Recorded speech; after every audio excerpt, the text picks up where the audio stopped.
Hi everyone. Okay, so hopefully you've got the hang of how this second crazy semester is going to work.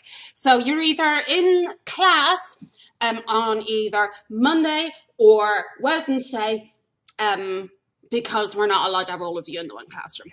And then the day that you're not in class, you're going to work through a Nearpod activity instead. And the Nearpod, as you'll see today, is like a mix of short videos made by me, some links, some short questions. Now, Nearpod will track your completion rate and report it to me also when you complete the questions. So you will get a chunk of your grade, your final grade is coming from the completion of the Nearpod activity. So it's not a, oh, hooray, I can blow off class thing at all. Really, the ideal thing to do is use the class time that you would have on either Monday or Wednesday to do these things. Now, what I'm going to try and do as well is really focus in on you really need to know these things in class, and then things that you need to know. They'll be on the tests, but are less critical or easier for students to follow in these Nearpods. Things that are more difficult, I'll put in the face-to-face classes so that you've got more opportunity to stop and ask me questions.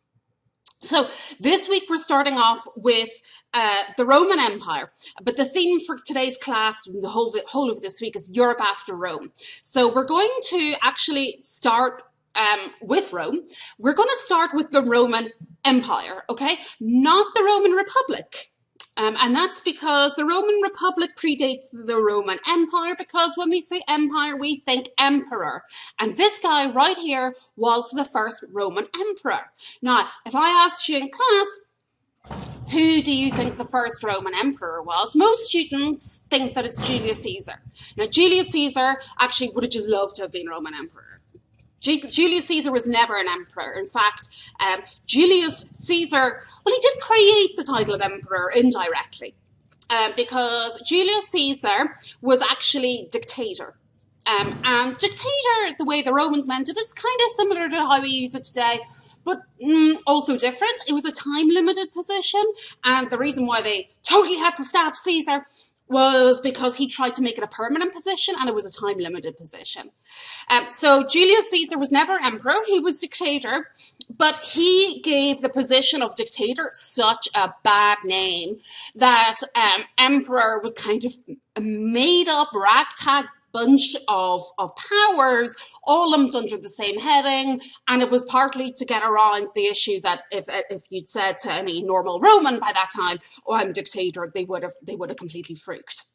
So this guy, Caesar Augustus, he was the very first Roman emperor, and he was the adopted son of Julius Caesar. I mean, in real life, before he was adopted, he was actually his nephew, so there was already a family connection there, but then Julius Caesar adopted him, and we're going to see that's actually a pretty common trend with the Roman emperors.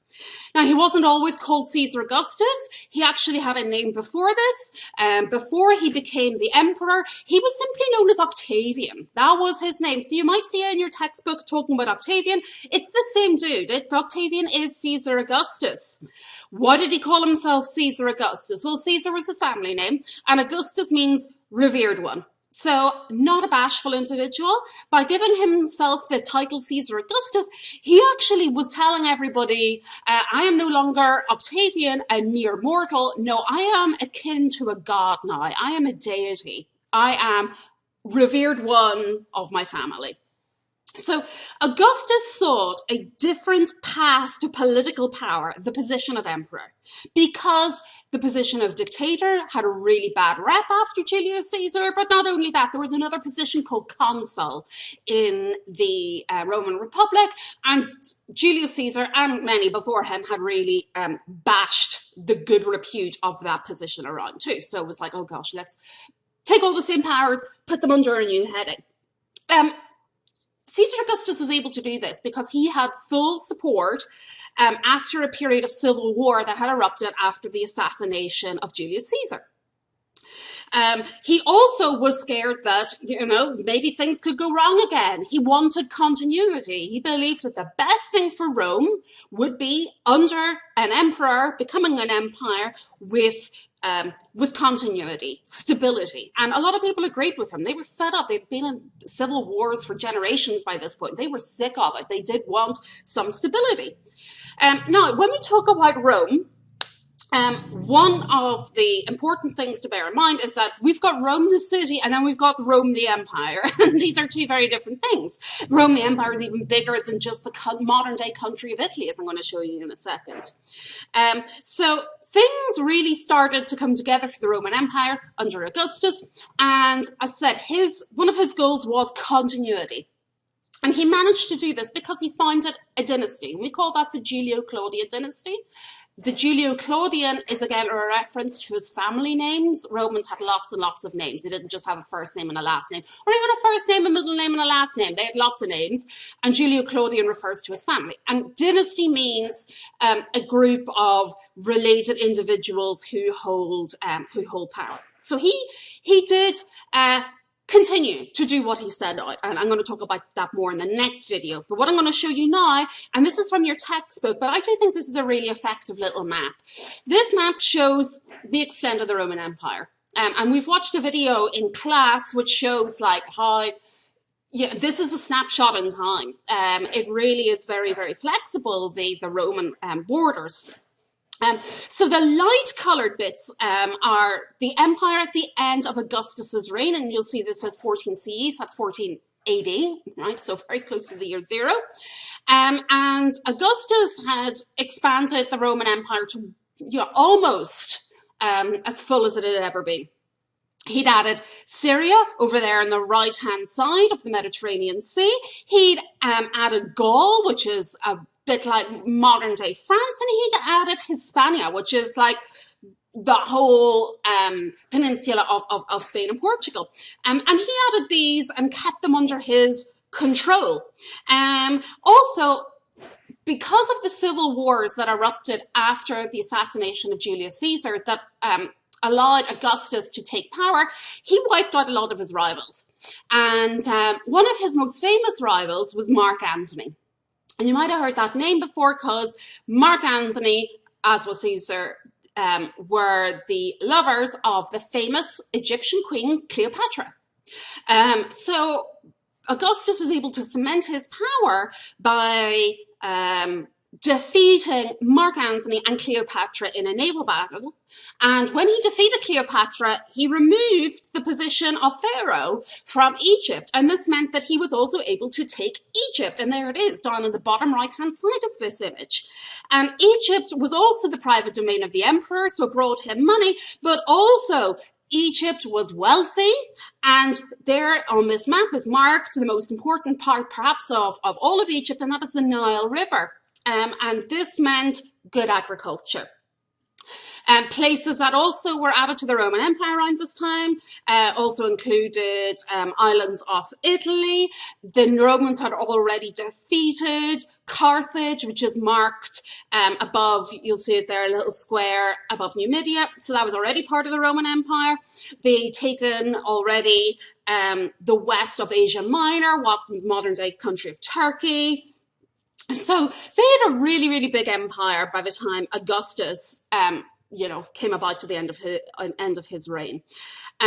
In fact, Augustus was so successful after that in winning his civil wars and expanding the territories that it actually almost doubled in size under Augustus.